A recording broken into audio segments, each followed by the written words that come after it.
And I think my total time in the car in the back seat with him was maybe 45 minutes. But it's a long 45 minutes sitting in silence with someone who is trying to comprehend the death of their wife and just weeping. Yeah. I'm here and I'm just looking for anything that I can do. And if there's nothing I can do, then my prayer is, help me not make it worse. Yeah, don't make it worse.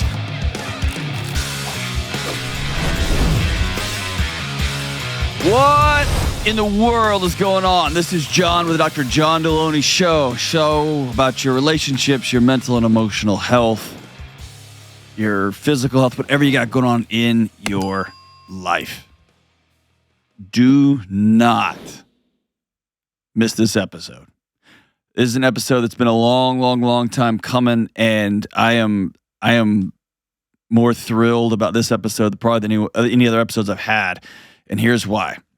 I invited my mentor, the guy who trained me on crisis response, the guy who's my psychology professor back in my undergrad, the guy who I sat with after miscarriage 1 and 2 and 3, a guy that's just been with me every step of the way, Dr. Andy Young, Andrew T. Young, as they say.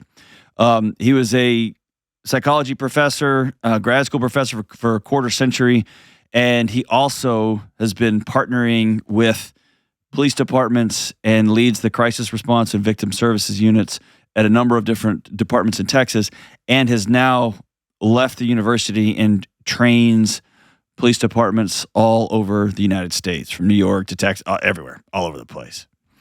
One of the best in the business and a pioneer in creating mental health approaches to taking care of hurting people in local communities. It's amazing. But more importantly, he's my friend. And here's a big important thing about this episode.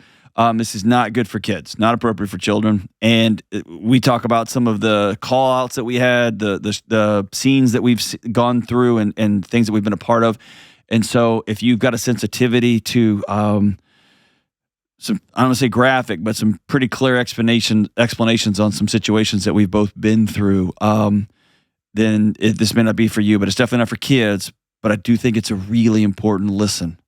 As one of the things we talked about in this episode, I would drive home at 1, 2, 3, 4 in the morning down a neighborhood road in a suburban neighborhood after having just dealt with a wild, brutal, heartbreaking situation in a home.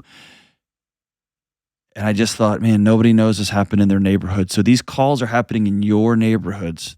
People are hurting your neighbors. And we talk about how to deal with political issues, how to deal with hurting people, what are the steps you take when you're sitting down with someone who's hurting, struggling, their world's blown up. And you're going to get to meet with my coach, the guy, one of my 101 coaches, man. And so thank you so much for listening to this. He also has a book out called Fight or Flight. He's got another book out called When Every Word Counts. And we'll link to all that stuff in the show notes. But we don't talk about his books on the show. We just talk about how to be somebody who shows up in the lives of others. So thank you so much for sitting and just kind of digesting, metabolizing, and being with me and Dr. Andy Young in this important conversation.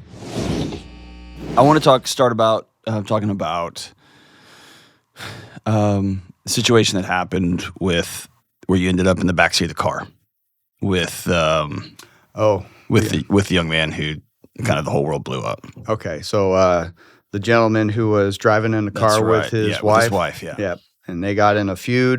Do you know what the fight was about? Yes, the fight was about family drama. Okay. Yeah, jealousy. Okay, yeah. So there was jealousy between the two of them.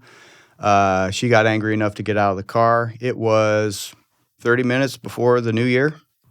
Oh, so this is New Year's Eve. New Year's Eve, driving around town, we get in a fight over family things. That's never happened to any of us. Exactly. Ever, right? She gets out of the car. He kind of drives off, but it's January. It's cold. He comes back. And so she is walking along a 2-lane road into traffic. He is on this lane, and he pulls over. He's like, come on, get back in the car, whatever. And she's like, okay, fine, and steps into the lane of traffic. Mm-hmm. Car going the speed limit, which was 50 or 55, just knocked her out of her shoes. And so he watched it. Was there as she died. Yeah. I got the call right after midnight, show up on scene. I'll tell the funny parts too. Yeah. Hopefully it's not too jarring. I show up on scene, and they got the road blocked off, and I see a car over there. I'm like, oh, I guess that's where my victim is. So I'm supposed to check in with officers before I do my thing, but I just got ahead of myself. Yeah. So I start heading to this car, and I hear over my shoulder, Andy, get out of there. I'm like, that's kind of weird. Somebody's messing with me. So I continue on, and then I hear the cop authoritative voice, Andy, get out of there. I'm like, Roger. And I go away. 2 cars, whoop, whoop, come up. Felony stop on the car. Pull the guy out. He's got gun warrants or whatever, totally unrelated to anything. The guy just got stopped at the perimeter, and somebody ran his plate, and so I was totally in the wrong spot. So you have a whole scene happening. Oh, and you walked into the wrong scene. I went to the scene unfolded in front of me. Wow. Yeah, and they're like, no, Andy, your victim's over there. Oh, man. So I walk down the street. They're like, yeah, the husband of the deceased is in the back of this patrol car because it's cold. Is he freaking out? Or just kind of shell shock? I get into the car. He doesn't look at me, doesn't no recognition of everybody there. He's just looking out the window of the car, and the car's too close to the scene, so there's her purse, and there's her shoes and stuff like that. EMS had scooped her up and taken her to the hospital, but no. And so he's just repeating, it can't be true, it can't be true, it can't be true. And I'm like, boy. I don't say a word, just sit there next to him. I think I actually have the in-car camera of this whole exchange. I've used it in class teaching crisis intervention. And, how am I to insert myself into this man's world and reality right now? He's still trying to get, and we've talked about this, just trying to get my mind around my new reality. And so I just hold what you got. Yeah. Didn't even introduce my name. At some point, I think he turns to me and says, I just want to go home. Yeah.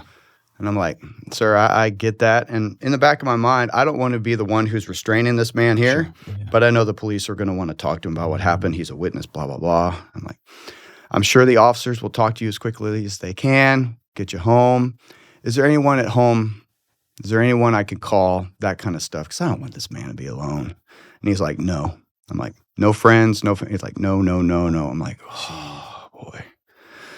Then he goes back to looking out the window, and it usually goes in a circle. Yep. Loops and loops and loops. It can't be true. I can't believe this. Ask a question, doesn't even look at me, but he's there, and then we lose. And so it's circular. And so knowing that is kind of helpful. He just, all right, well, I'll just be here while he's at the bottom of the circle trying to comprehend his new reality. And I think my total time in the car, in the back seat with him was maybe 45 minutes. But it's a long 45 minutes sitting in silence with someone who is trying to comprehend the death of their wife and just weeping uncontrollably and sometimes kind of hitting himself in the face. Yeah. And this is kind of jarring, but I'll throw it out there. I was taught that my safety is more important than other people's safety. And, if you have to choose, you don't sacrifice yourself first. Don't drive too fast to a call and die. So now we have 2 wrecks. Right.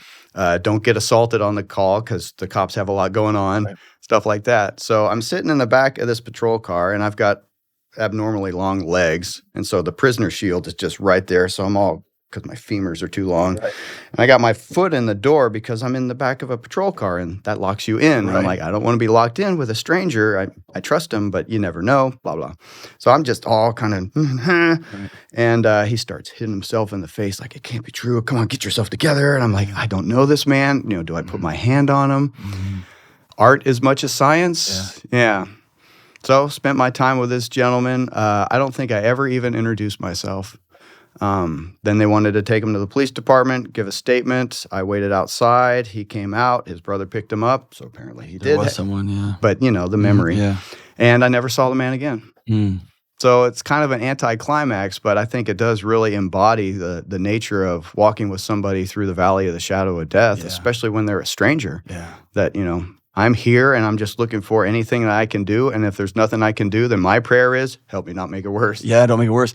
You were the person that I called and that Sheila called when we were going through that season of miscarriage after miscarriage. And as we sat with you and we talked about last night, like when the third pregnancy, which became the 3rd miscarriage in a row, she has an ectopic pregnancy and it ruptures. And my wife's so scary, tough West Texas farm girl, and she's like, this isn't happening. I got this. So she almost bleeds out in the house and gets to the hospital in time. And our mutual friend Jennifer Fye was the doctor and was just like, anyway, I remember sitting in those little, it's like this room. It's like a cell, right? The waiting room. It is like a jail cell. And there's nobody in there. And I'm waiting for them to come out and tell me my wife had died. And a mutual buddy of ours, the big tall rancher, comes in with his hat on and sits down by me and said no words. Right. 1 hour, 2 hours, he just was silent. Right. And then when they came in and said, hey, we saved your wife. We lost a baby. We saved your wife. I exhale, and he started crying tears I didn't have yet. Yes. But both of those stories, so I went to a ton of grad school. I went to do all, like, what do you say and how do you do it and all the drills and all the training. Right. And one of the most common questions I get last night after we got done with dinner, I'm on the phone with the parents of a teenager in our, extraneous circle who's going through some hard stuff and said some things and just gets all the balls rolling, right? Sure. Everybody wants to know what to say, and I don't want to make the call. Hey, we'll call Delony because he'll call. I don't know what to say. I don't know how to say it. I don't know what to do. So you end up either with these pithy, what I call hurtful, stitched in a pillow sayings, right? Or you say nothing. Yep. So how do you talk to somebody? How do you teach somebody? Sure. Often the most valuable thing you can give another human being is just your presence. Don't say anything. Right. So our training, Carl Rogers, founding father of counseling, he really emphasizes the power of a calm, empathetic presence. And that's real easy for people to underestimate. That the fact that you're there, the fact that you're caring. My wife mentioned at dinner last night, she's watching me work a jumper call out, and she's just sitting in the car praying. Thank you. Right, yeah. Because this is horrible. Yeah. And so, at least for me in teaching this stuff, is trying to help teach people change their mindset that I have to do something. My wife is a fixer. Someone's crying, I hand them a tissue. Gotcha. When I was an intern, the supervision, and we all throw rocks at the tapes of us doing our job. One of my first tapes, I got a tech student whose boyfriend cheated on her. She's in there crying. First thing I do is grab the tissue and try to make her feel better. My supervisor stops it and goes, Andy, what are you doing? And I pulled the answer out of my ear because I'm just an intern. I was like, trying to help a girl who's crying. And he's like, what did you communicate to her when you handed her a tissue? I was like, ooh, I communicated, suck it up, stop crying because it makes me uncomfortable. He's like, exactly. Yeah. Is it helpful for a grieving person to get it out? Yeah. Yes. Can you be a safe environment for that person to do so? Can you not get in the way of her tears? Roger, okay. Right. Yeah. So it's helping people kind of check themselves and let it play out. It's really hard to let something go when you don't know where it's headed. Yeah. And it's easy to assume this is going to get worse instead of better. So it's been helpful to me to remember, all right, it was probably circular as opposed to, oh, it's going to get so much worse, and I can't even handle this. What if it get, so. Well, and Kelly and I have talked about it. Kelly went through about a breast cancer, and obviously she's still here. But we talked about how often people have illnesses like cancer or they lose somebody. They find themselves in a caretaker role because everyone in their world can't handle. Right. Like you'll see somebody at church and they'll just come up and start sobbing, or at the grocery store and they're like, "Oh, now I got to make sure you're okay." I'm here for you, right? And so it's been my experience. The greatest gift is, can I show up to someplace and be still? Right. And I'm a talker. I talk. It's okay. I'm in this situation. The best thing I can do. The greatest gift I can give is. Something you taught me back in the day, and I remember how unnerving it was for people when I was working in university. Someone would come running into my office and say, so-and-so's cutting, or so-and-so said they're going to kill themselves. Yeah.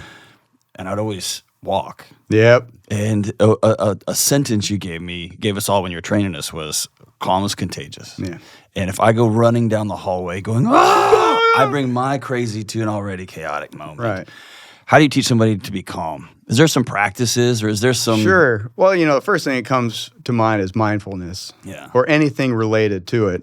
As a father, I go to, we got to learn to regulate our emotions and our thoughts. Yeah. So all different paths to the same place. 7-year-old just like, I want ice cream. Yeah. Right, yeah. And so be it I want ice cream, or I want to help somebody and fix somebody, or holy crap, what am I going to do? Or this is unnerving and now I'm unnerved. You need to be able to give somebody something that they don't have in this moment. And if you're in the same spot, now you're part of the deal, and we got to get somebody else en route. And it's also important to remember that guy sitting in the back of the car, or me in that moment. Yeah. What's funny is my memory is that Nathan said nothing. Yeah.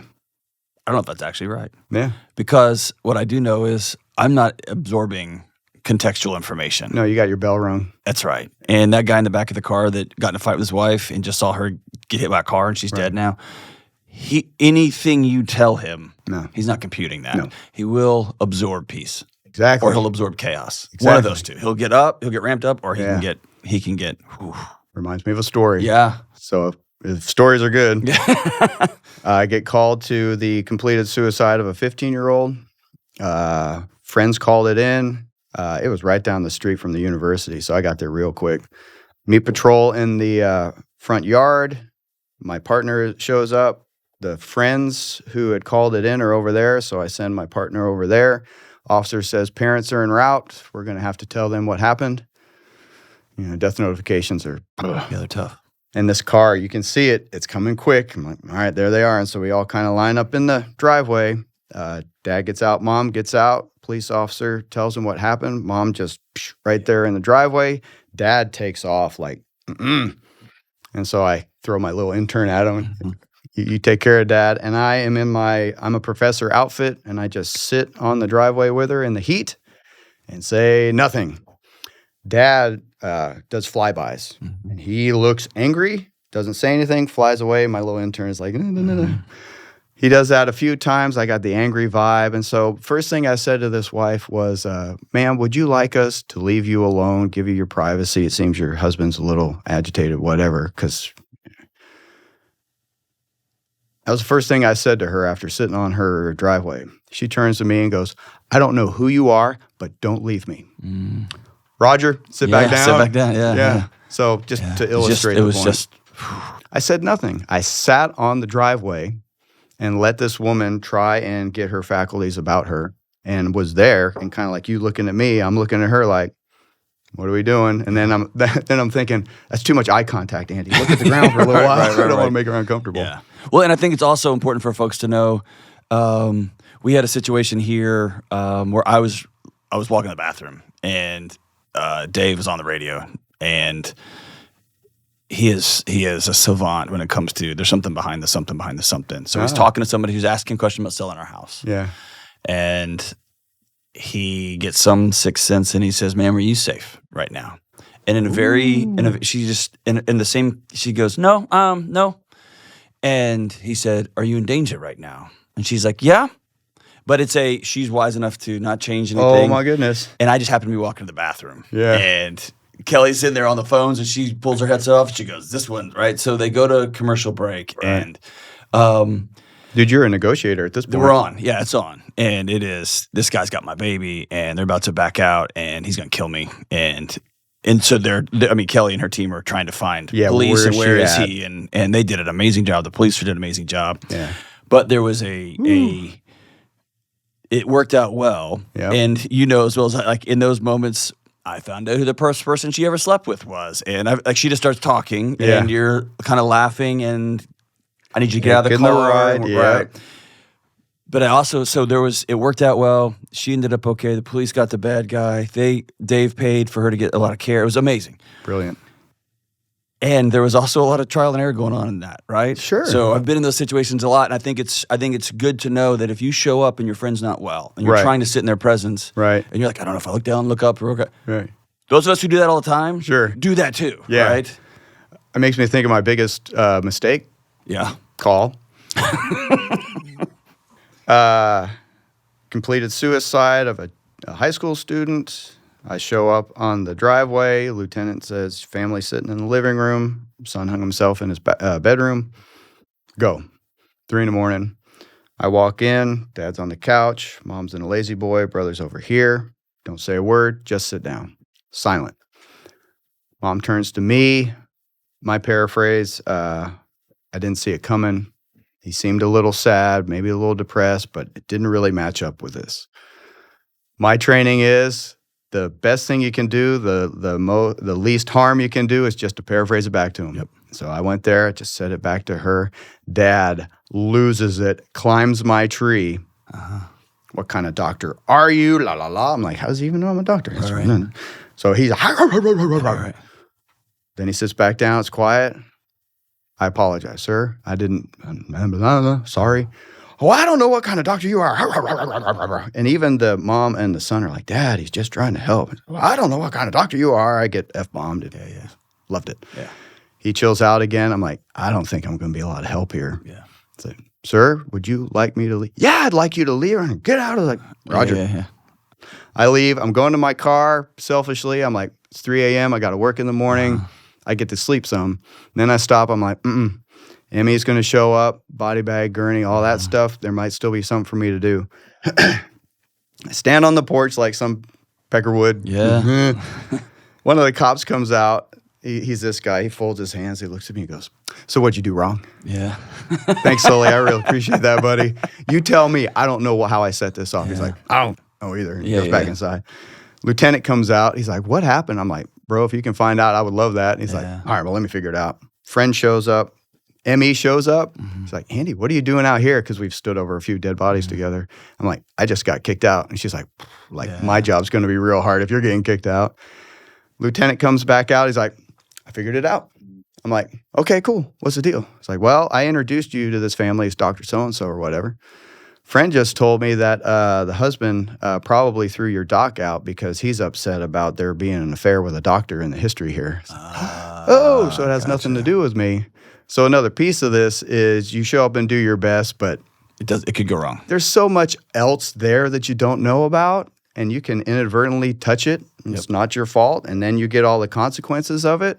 And I've had to learn to be okay with, I'm bearing the consequences of all the people in your life who did you wrong.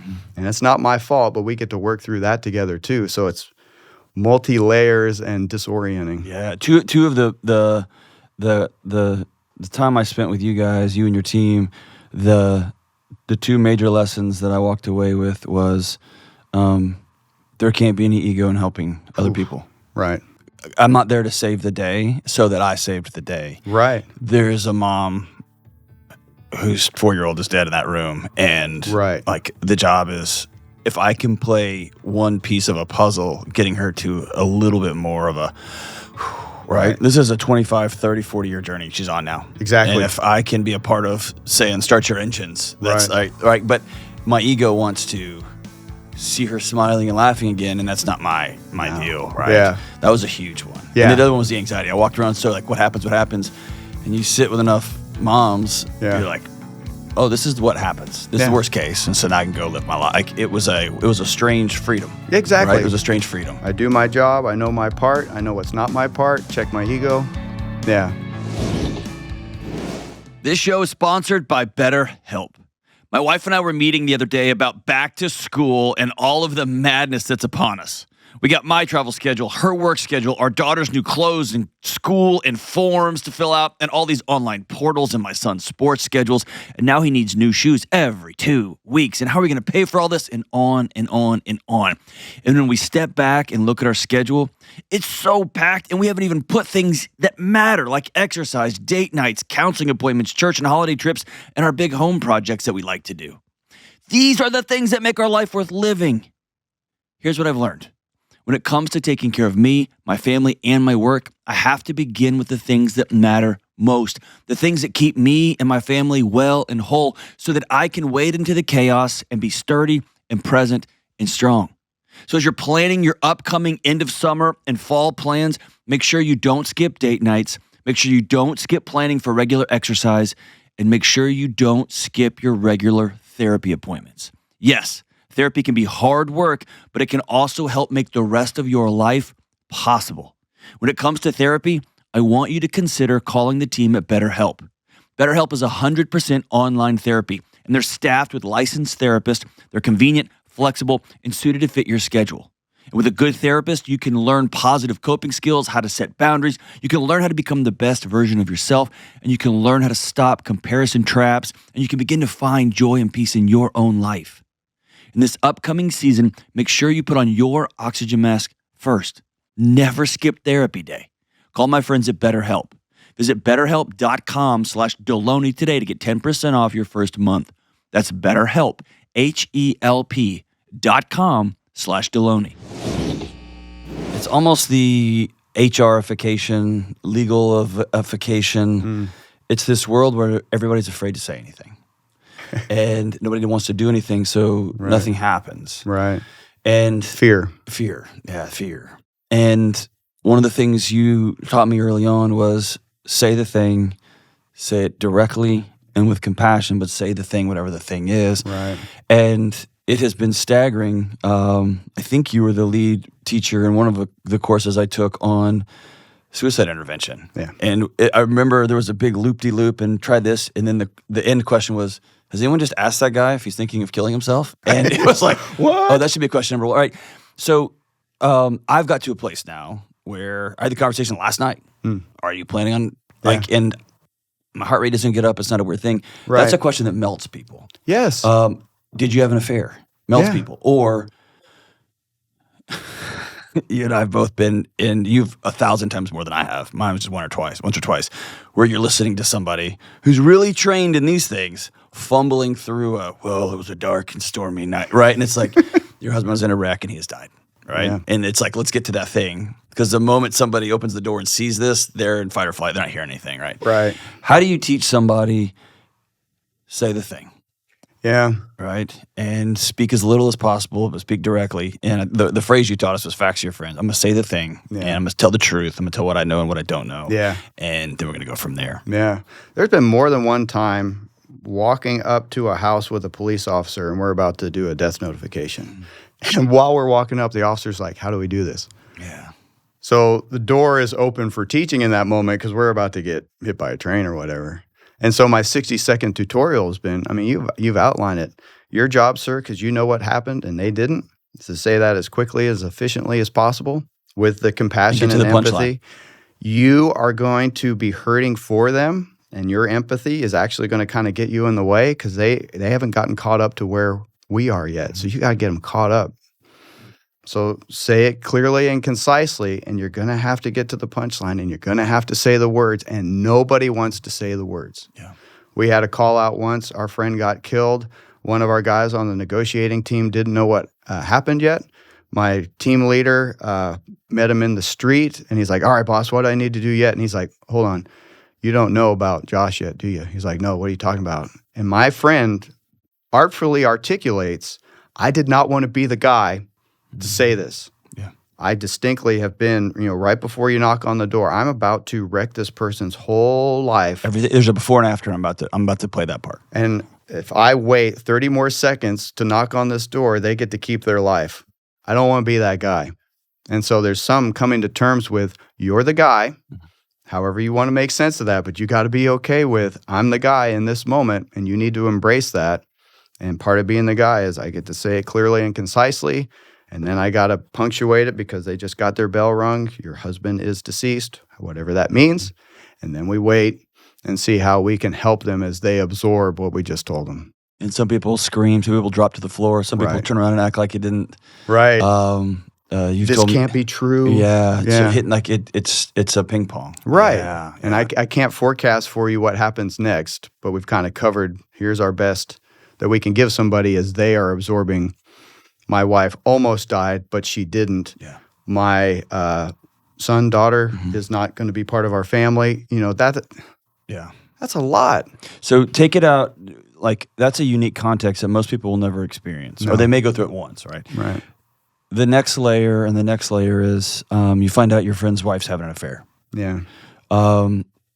Here's one that impacted me that I didn't catch. My buddy Kevin, he's about 10 years older than me. We were getting off the phone one day. This is probably 10 years ago.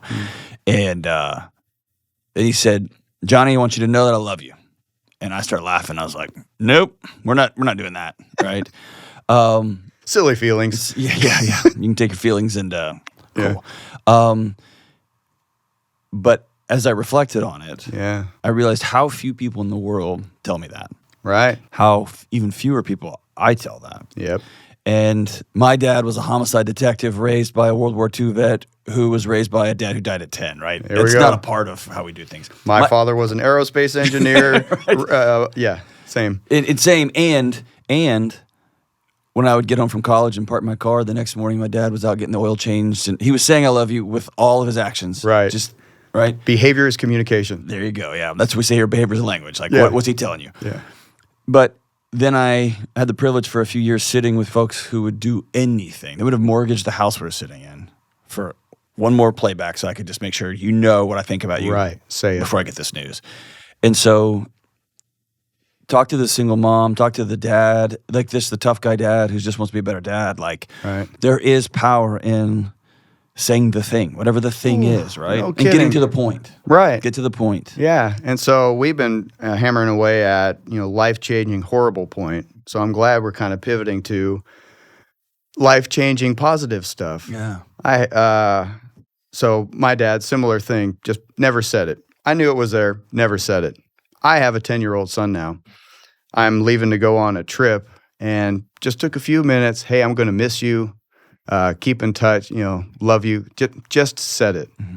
That was never said to me. As I'm walking out of the room, it just kind of clicked. I've never been given that. And when you've never been given that, you have some sense of the impact that it might have on a little boy. Mm-hmm. He'll never know what it's like to not have that. Yeah. And what kind of privilege is it for me? Though it wasn't given to me, I was able to cobble this together and give it to him. To hand it off. And yeah. so I was bragging to you. My daughter is 13 and never been bullied. Uh-huh. It was glorious. Yeah. My son has been given a gift that I was never given. So hopefully people who have never been given it can see the value of it. Right. And then they can make the leap to, giving this to somebody else. Even though I never had it and I got to work through my pain, giving it to somebody else might be good for them and might start me on my healing too. That's right. Well, and I have to walk through telling my young son, I remember after a lecture in grad school about the nerve endings in the face and how touching the human face has something a reset on your nervous system, right? So I immediately extrapolated that, like, I'm going to start touching my son on his face and telling him I love him. And it was this moment of I would do that and I would feel awkward and weird. Dude. Because I don't have a model for it. I don't have a picture for it. Right. And then I would feel ashamed that I felt weird that I just did a thing that I should be able to do. Right. And so then the tendency I have is to never do that again. Right. I don't want to feel awkward. Because it feels bad. Right. Right. And then it's like, no. When it comes to being a dad, Right. especially in the modern era, right? It's like, no, you will go do hard things. Right. True. For me, the hardest thing isn't lifting weights and going to MMA practice. The hardest thing is looking at my son, Right. who now we're eye to eye, Yeah. and still holding his face and saying, I love you. Well, and part of that is how do I work through my own awkward feelings? Yeah. I like being a master of something before I show it to other people. Right. Yeah. And if I wait on that, my kid's going to be out of the house. Exactly. And so, all right, I got to take my medicine and be bad at this in front of people. Yeah. I hate that. Yeah. But I don't know another path other than directly through the awkward feeling. No. Right through it. Trying to help somebody with anxiety. Mm-hmm. What's the best way to deal with anxiety? Right through it. Go face it. Yeah. What's the best way to deal with awkward and I don't know how to tell my son I love him? Once a day for 30 days, and all of a sudden you might get better at it. Right. Yeah. I was with a couple a few months ago, and I looked at the guy and I said, "When's the last time you said I'm sorry?" And he said, "I don't say that." There we go, my man. I was like, "What do you mean you don't say that?" He's like, "She doesn't need that." Yeah. And I was like, "I don't know y'all, but 100, like everybody needs that, right?" Sure. But it's finding that maybe all the way back to, hey, you got to call your brother. Because you just got a call from, just this morning, one of my closest friends in the world just sent a text that said, my mom passed. And she had Alzheimer's. They were waiting for it. It's going to happen. Sure. He said, I'm a mess. I can't talk. But just wanted y'all to know. There we go. But he said as directly as possible. Yes. My mom just passed, period. My right? man. And so that you'll have to make that call. Yeah. You'll have to tell people that you love them. Yep. You'll have to tell people that you're sorry. Yes. You'll have to tell people, I appreciate the job offer, but I'm not taking it. I watched my mom do something for my grandfather, my father's father, and he didn't say thank you afterward. My mom called him on it because this long history. Why don't you tell people thank you? He had an answer just like that. The thank you's implied, And I watched my mom correct him. Yeah. So anyway. Yeah. But also the reverse, when I was leaving Texas to move to Nashville, and as you know, as a Texan, they train you that like Al Qaeda's waiting at the Arkansas border. If you leave Texas, it's all coming down. Right. And I remember I asked my dad, who was 70, to meet me in a coffee shop, like outside Abilene, about 2 hours away. Yeah. And it was just a quick, I just need you to know you did a good job with us. And that was the first time I ever seen my dad get choked up. Nice. But it was it took me 2 hours to get the courage to say something that I believe with all my heart. Right. Right. And it's you can say the thing. Right. Say it. put a period at the end of it. That's right. And it's very hard to not want the response you're looking for. That's the ego part. I can't control the outcome here. I'm going to do the next right thing. I'm going to do my part. I'm going to sleep at night. And I'm going to be a better person because I did what was in front of me to do. It's really hard not to be tied to the outcome. But as a crisis counselor, hostage negotiator, whatever, I love the metaphor from an FBI guy, Vince D'Alfonso. You can tell people and teach people how to land the plane, but they got to land the plane. Yeah. So I tell my dad I love him. I've never done that before. And he's like, you're a sissy, and walks off. Right. That's on him, buddy. My dad talked to me. I was a really young kid, and so this is just him kind of talking, right? And I had the privilege of having a hostage negotiator for a dad. But one of the things he taught me as a young guy was to always be cognizant of ears around you. Oh, man. That came from him and his homicide detective colleagues walking through scenes, and there'd be a reporter on scene. Oh, boy. And there was this dark humor that has to be a part of that for you to stay sane. Exactly. And I got that intellectually when you're a kid. Like, yeah, you got to make funny jokes. Right. It's strange when one of the top 10 hardest I've ever laughed was I went to a scene. A young man had died by suicide. Sister was in the house, and she said mom and dad were about 2 or 3 hours away, so they were coming home. Yeah.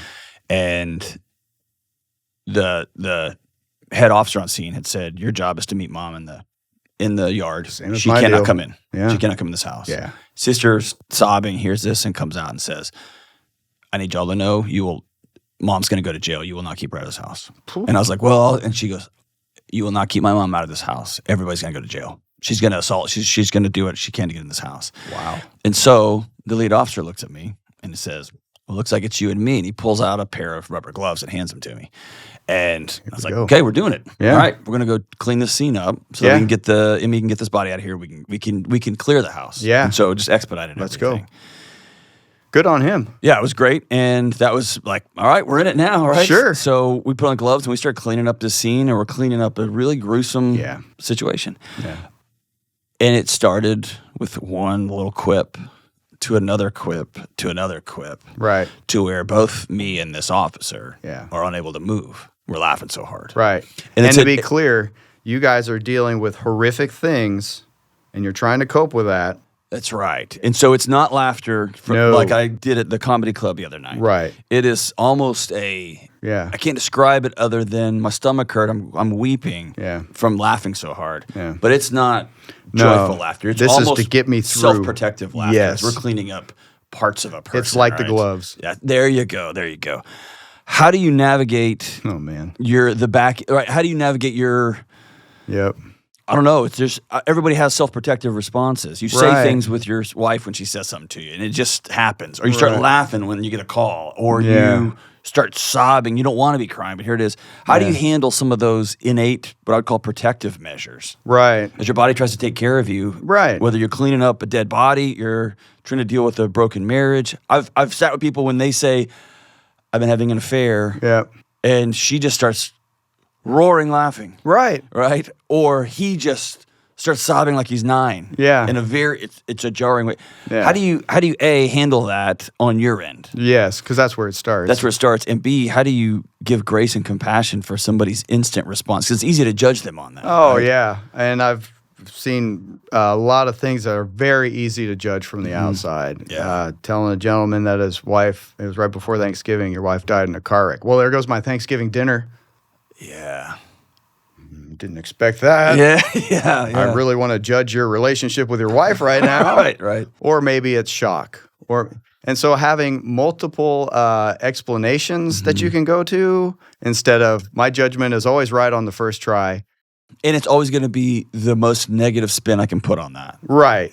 Partly because I would never say that. I'm a bad person. That's and I right. just yeah. So slowing my roll, having multiple explanations, trying to be gracious. All right, well, hopefully he doesn't mean that. Maybe we'll find out later if this is true or not. Maybe there's some. So multiple explanations for what you're seeing.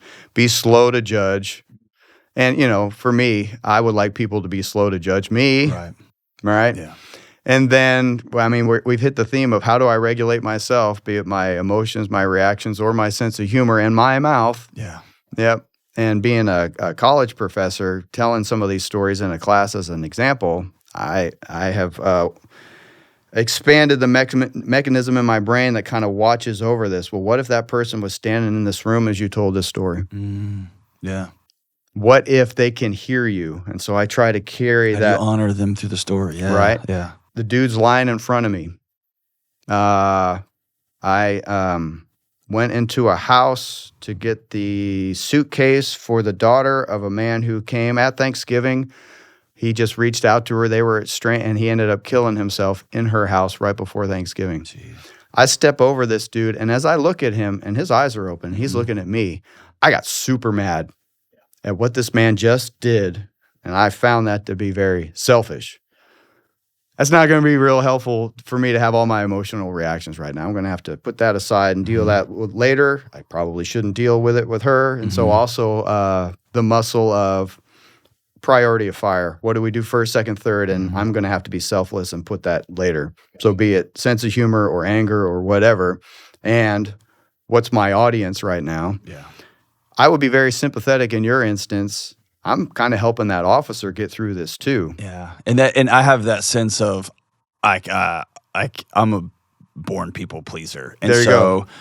how can I help Yes. this guy? Because was a young guy and was clearly This is not for me. this is a lot, Yeah. right? Yeah, Yeah. and they don't. I mean, you talk about it at Academy. Right. It's different when you're Ooh, can smell it. when you're trying to get brain matter down at sink, right? That's right. And it's just not like it is in the movies. That's and right. So, And I talk about this stuff like I'm an expert, but I've crossed that line, course, just like of your course, yeah. instance. And so trying to learn those lessons for the next time. yeah.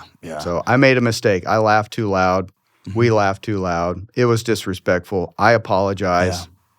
And I'm doing what I can to get through this thing. I like what you said about the withholding judgment.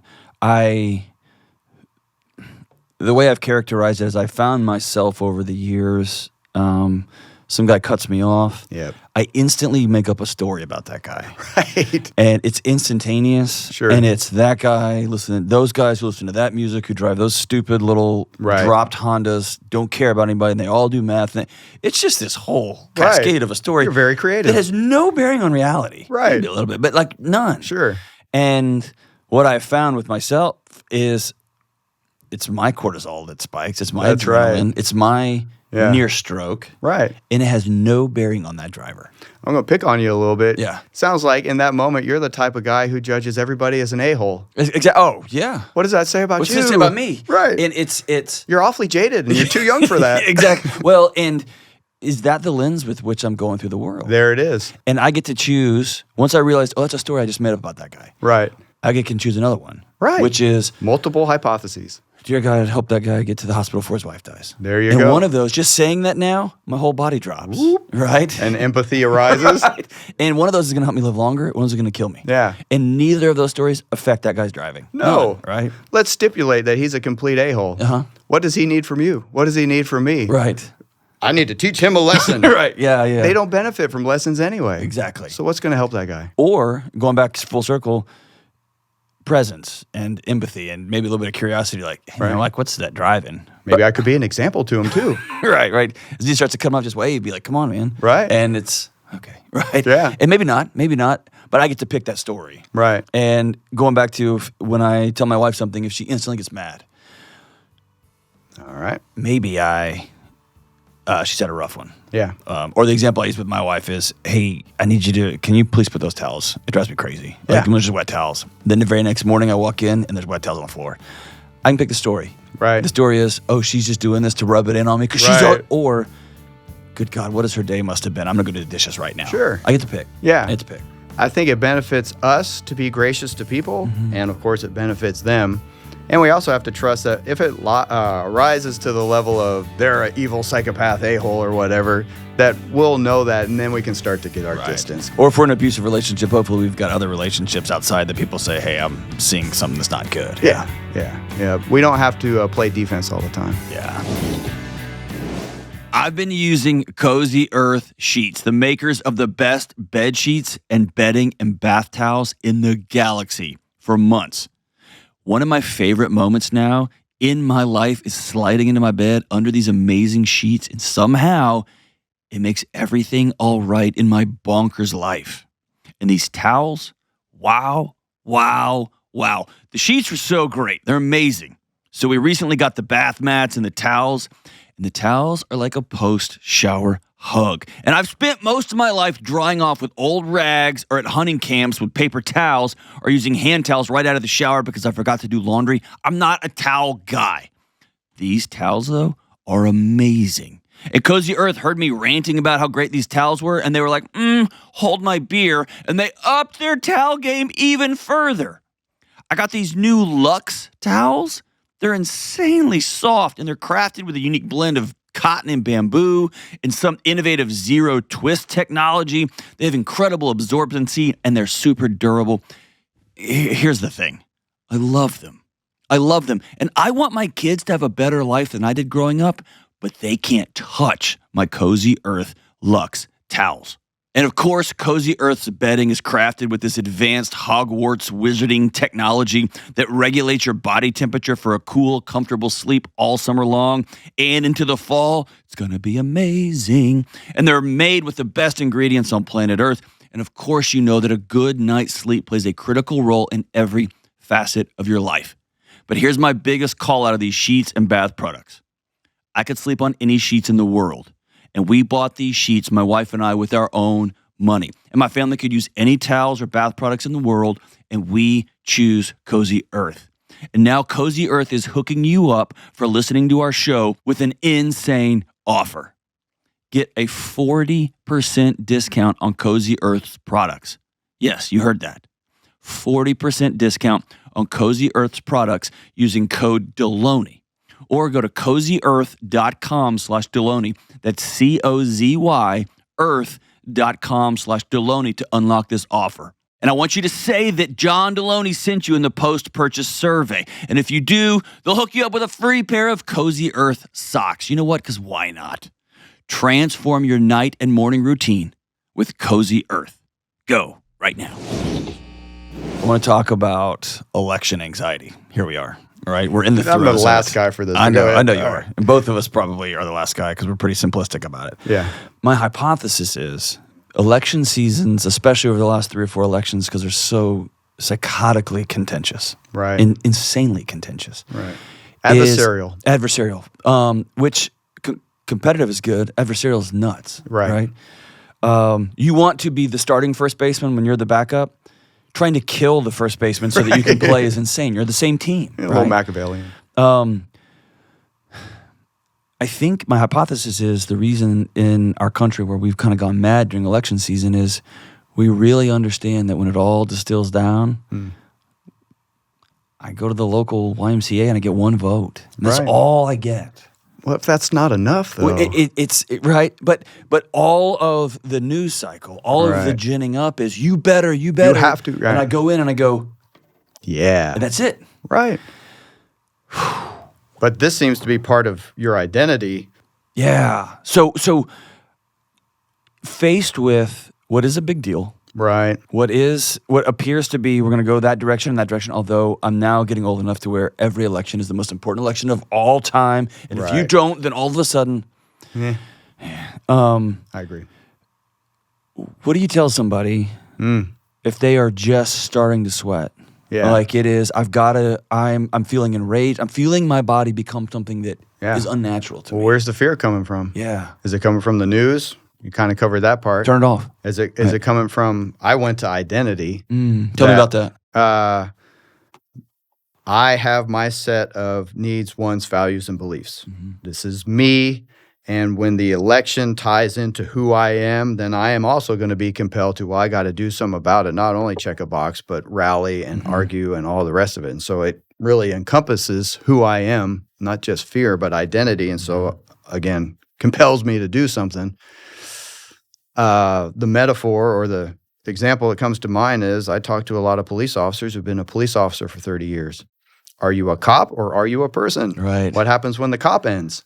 Yeah. And so I see a similar dynamic. Are you a person or are you a Democrat, Republican? Yeah. Are you a husband or a wife or are you So I would encourage people to kind of separate that stuff out because if you're a Republican before you're a person, that that seems out of order to me. And when I've outlined it for people like that, they're like, oh, okay, maybe I should slow down because that is not all of who you are. And if it is, we need to work on who you are. Yeah, because that should be the least interesting part about you. Sure. Right. What else do you got? There you go. Do you have something more than police officer? Do you have something more than Democrat? If you don't, that might explain why you're so riled up by this thing. That's an interesting point. So I'm wondering if so I talked to someone recently who was resigning from an academic position after a long time. Okay. And they asked, like, what should I? And I said, before you hit send on your I'm not coming back next year, right, I want you to have a group of people that you already had said, hey, every Monday night we're going to do X. There we go. And I want you to backfill this. Yep. Because if you don't, the vacuum will be powerful. Oh, man. Right? Like the vacuum of you are nothing without this. Yep. And so it may be an exposure of look how thin and hollow our actual lives are. Right. That a group of yelling people on the TV right. is now identified our world for us. Who are they? Yeah. Right. Yeah. So I retired out of university professoring after 26 years. I started when I was like 24. Mm-hmm. Anyway, I had my life outside of it. And to your advice, I had a lot going on. Mm-hmm. And so it was actually, I probably should have retired a couple of years earlier because I had a lot of better things going on. Mm-hmm. Even with all of that in place, once I left, there was still a hole. Yeah. I still had a little gap to jump over. And I was surprised by it because I was like, I got this. Uh-huh. I'm not a professor anymore. It's past tense. Yeah. I just buried something. It's a quarter of a century. Right. And I started young. So even though I talked this big game, it is still kind of me. Yeah.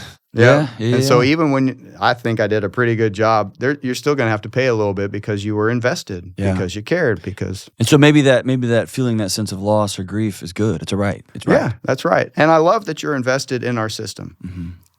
To what end? To what point? Yeah. What's the expense on your part? I think that's what we're trying to parse out. Are you burning all of your relationships to the ground? Are you unable to go to Thanksgiving anymore? Right.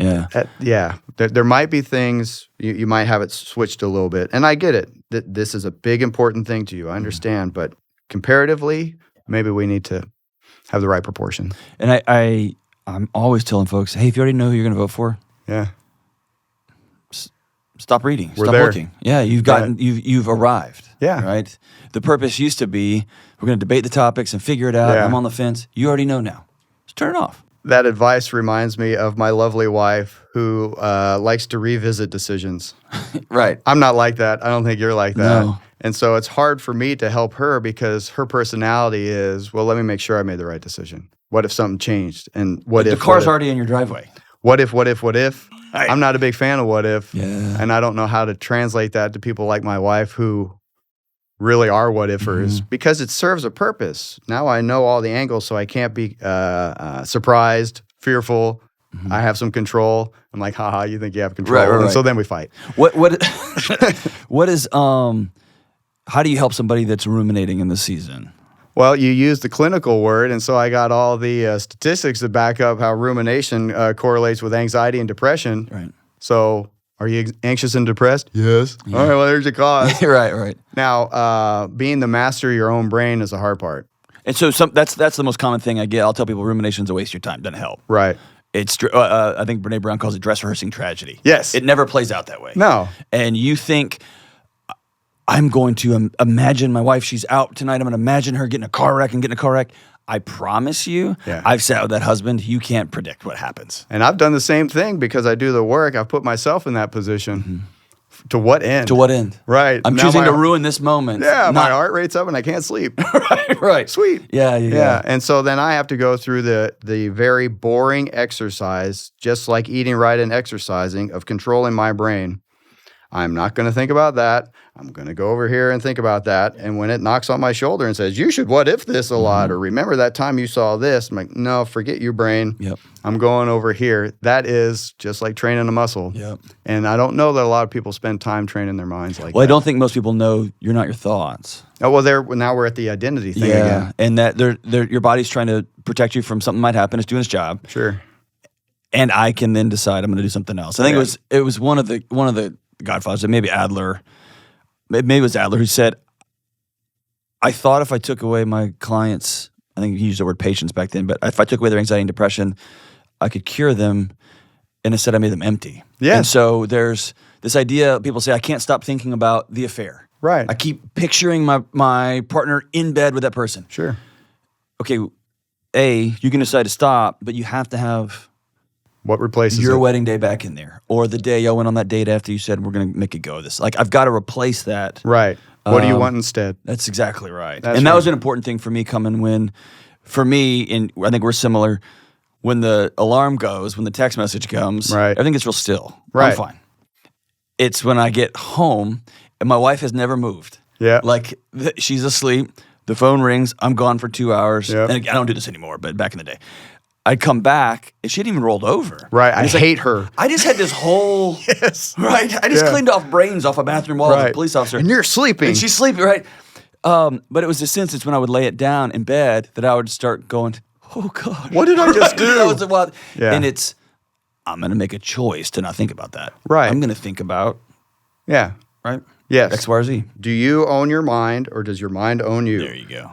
Are you a slave to anger or is anger your employee? There you go. Does anger serve as a purpose for you? Right. Yeah. And so you got to own your mind. And yeah, man, I got 1 million of those. And I just turn it to anger and push her and try and wake her up because lash out at others. So last thing I want to talk about is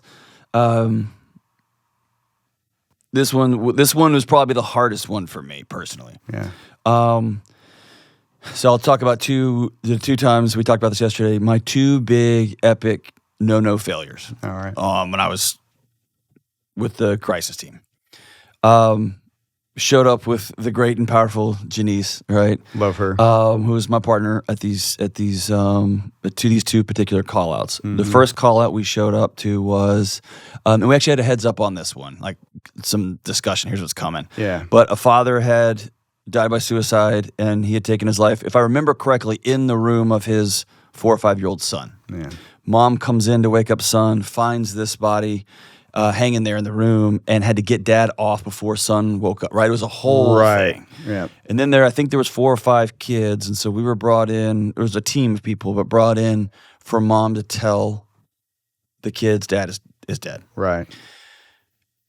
At the time, we're on the back end of 3 miscarriages, and then we'd accidentally gotten pregnant with Josephine. Yeah. You don't accidentally get pregnant. Y'all know what I mean. So Josephine's 18 months old. Surprisingly. So, yeah. Yeah. Ta-da. Josephine's 18 months old. Yeah. I walk into this room, and there's ranging from 13 to a young kid. I just remember the kid had a truck, and mom starts explaining it. Yep. 13-year-old starts, it was almost in descending order. 13-year-old starts sobbing. The 10 and 9-year-old kind of look confused. Yep. The little one starts removing his car real fast. Right. And you can tell he's understood it. It's coming out in his body, right? Yes. And it's the strangest thing, but I knew I got to get out. I have to leave this room now. Yep. I'm out. And for a guy that prides himself on, I am unrattleable. Loyal and It was out. Yeah. And Janice chased me to the parking lot. She goes, "No, you're not leaving me in here. Like, what are you doing?" I was like, "I don't think you understand. I have to get out of this room." Right. And then she saw it and goes, "I got you." We talked later, and she's like, "If you ever leave me at sea," Right, because I that's the will rule. beat You you. can't leave. Right. And then the very next call, in my head, it may be on a few, but the very Sure. next call, we get a 1087 call out to a pending 1087 call out. A young child's about to die. Yeah. Head to a hospital, and there was a van full of kids in eastern New Mexico, and just at a daycare center, and they'd gone out on an outing, and the two toddlers in the very, very back seat, the kids, the teenagers or whoever who had emptied the car had left them. Yeah. They'd been in the car all day, 100-degree heat. They had just one of them had died, and then the other one was about to. And we showed up to the hospital, and I remember the parents, they were kids, like maybe 19, 20-year-old. They're very, very young, mom and dad. And this, that ghost, Oh, yeah. we're lost, we're gone. Right. And the doctor was pretty amazing as he was talking to these parents. And I remember looking over and glancing, and I just got done talking to mom and dad and saying we're going to be here and talking them through the ABCD. And I happened to catch at the corner of my eye, they had shifted the bed, and the 2-year-old girl's arm moved. Yeah. And it was just laying there. Yep. And it happened again. I was Right. like, I'm out. This is too Like, much. my body's like, get out. Because Yeah. that looked just like my daughter. Right. Right. And I looked at Janice and I said, "We out, right?" Right. And she's like, "Not again." And I was Right. like, I can't. They can't.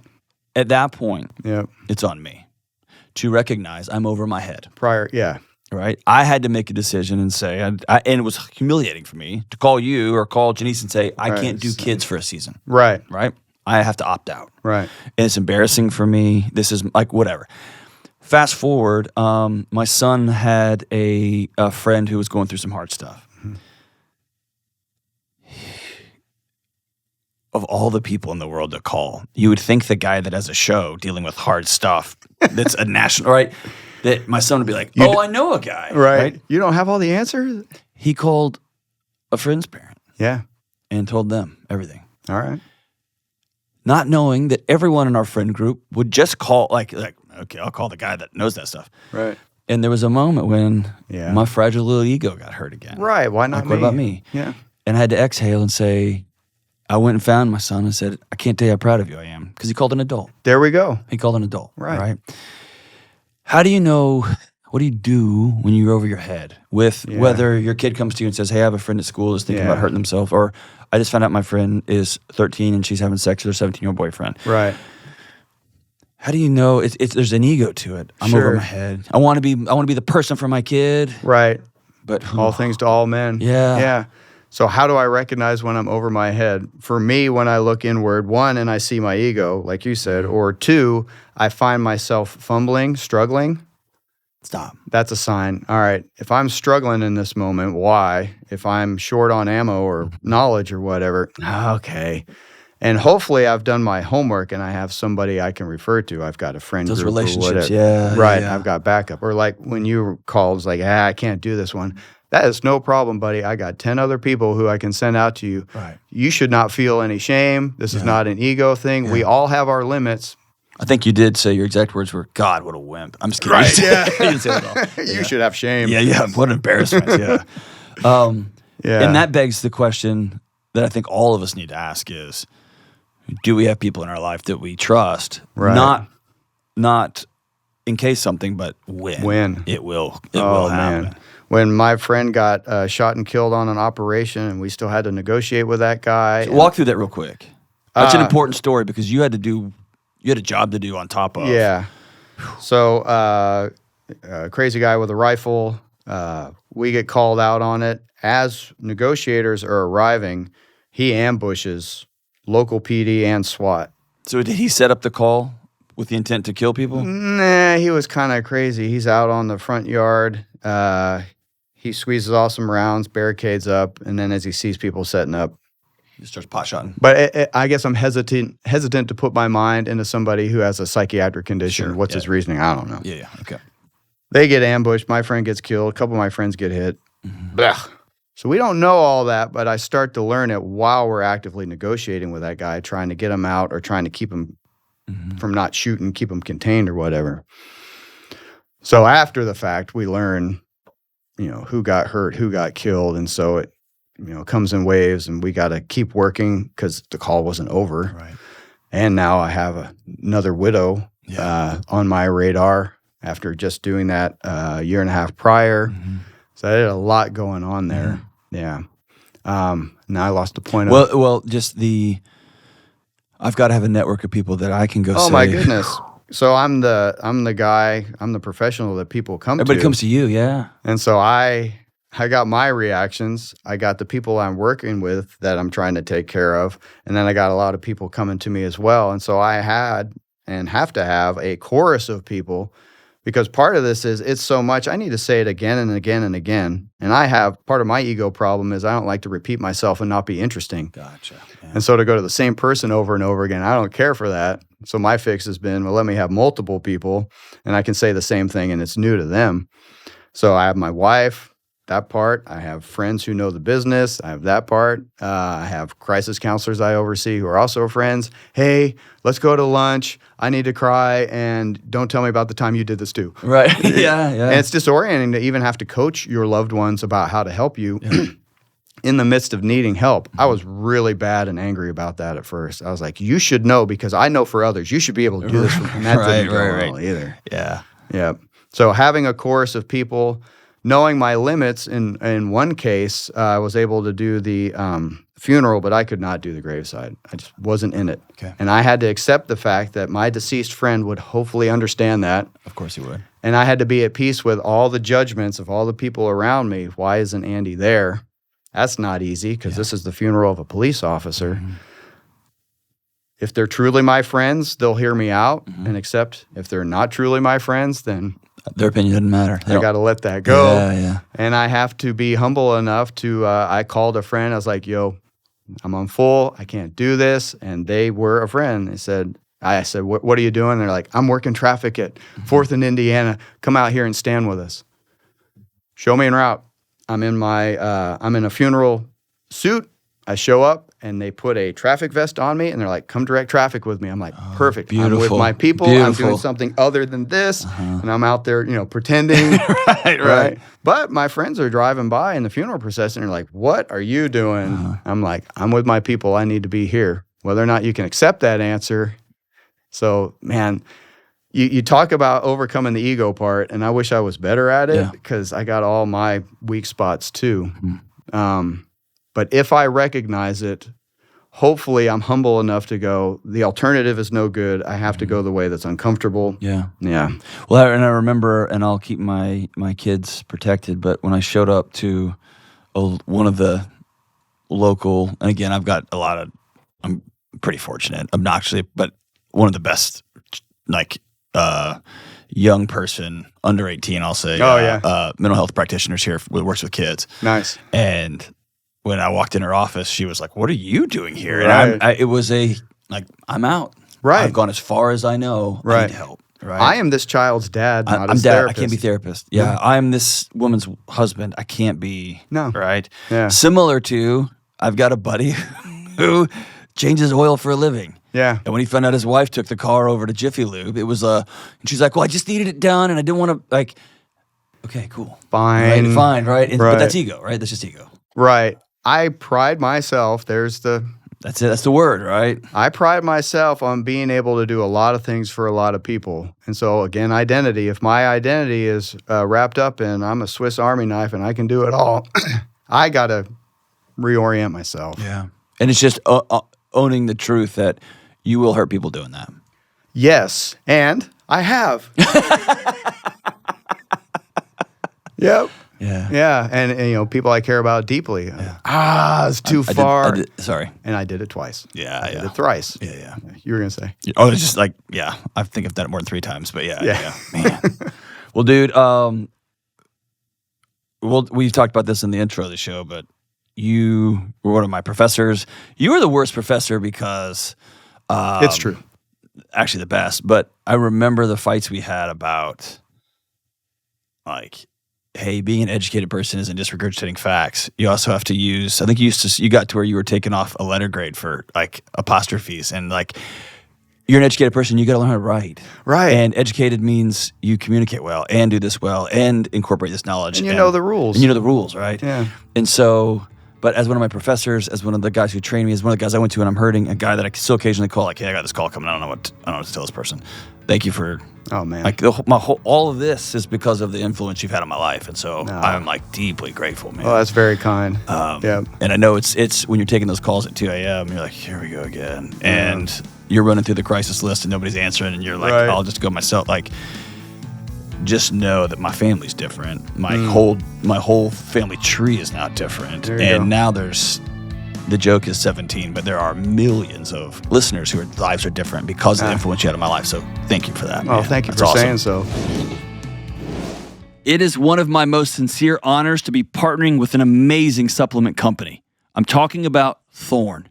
Thorne is a world-class, personalized and science-backed supplement and health testing company used by elite athletes, thinkers, doers, and world changers all over the globe. I've been taking Thorne for years, long before I was a YouTuber and a podcaster. It's where I get my creatine, my super EPA omega fish oil, and more. My kids take it. My wife takes it. Thorne is a staple in the Delony household.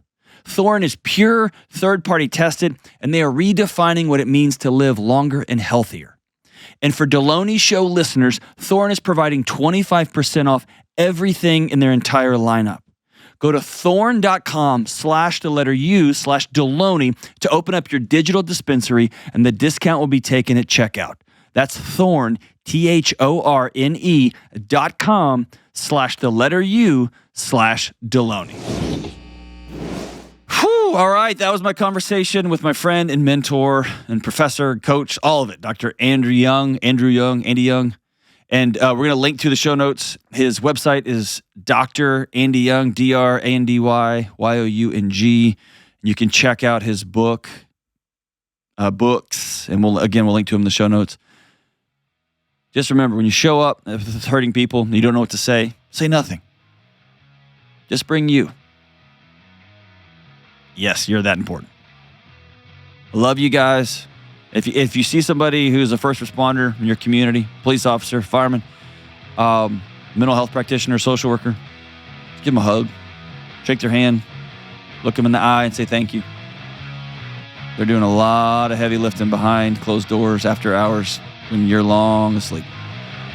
They do amazing, amazing work. We'll see you guys soon.